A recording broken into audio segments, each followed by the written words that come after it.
কি বিষয়ে আলাপ হলো বা সিদ্ধান্ত হলো কিনা বিস্তারিত একটু বলেন।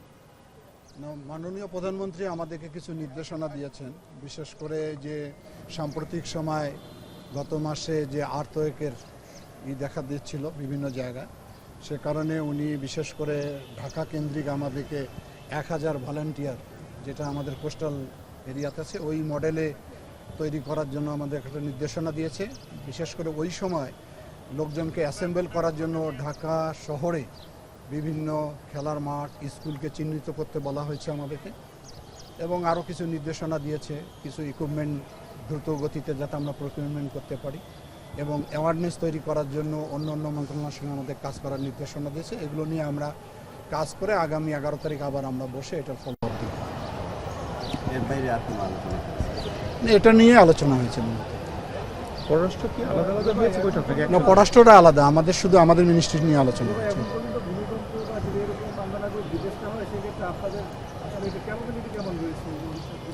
এই ক্যাপাবিলিটি বিল্ড আপের জন্যই আলোচনাগুলো হচ্ছে।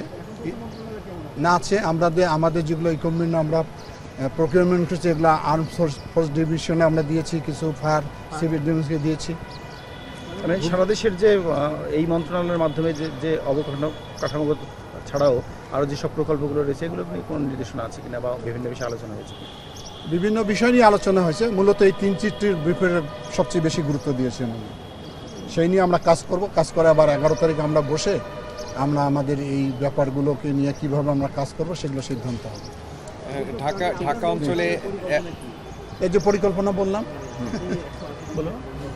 সেক্ষেত্রে রাজধানী তো না 180 দিন তো সরকারের পরিকল্পনা, আমাদের মধ্যে যেগুলো আওতাভুক্ত সেগুলো আমরা করব। দুলুভাই, রাজধানী তো ভূমিকম্প প্রবণ এলাকাই বটে, মানে এত বড় বড় হাই রাইজ বিল্ডিং যেগুলো আসলে নিয়মকানুন ছাড়া অনেক কিছু হয়েছে, দুর্বল অবকাঠামো, সেই জায়গাগুলোতে কোনো ধরনের কঠোর নির্দেশনা আছে কিনা? আপনাদের কোনো ধরনের তদারকির জন্য নির্দেশনা? এগুলো তো বিল্ডিং কোডের মধ্যে অন্তর্ভুক্ত করা থাকে, যেগুলো আলোচনা থাকে, যেগুলো হ্যাঁ গৃহ মন্ত্রণালয় এরা এটা দেখাশোনা করে।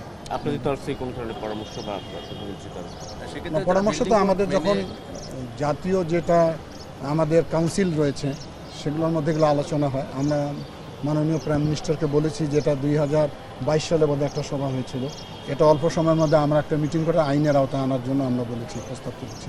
1000 স্বেচ্ছাসেবক, এটা তো ঢাকা শহর বিবেচনায় না 1 লক্ষ। 1 লাখ। না, এটা ঢাকা শহরে 1 লক্ষ। এই প্রসঙ্গটা একটু আরেকবার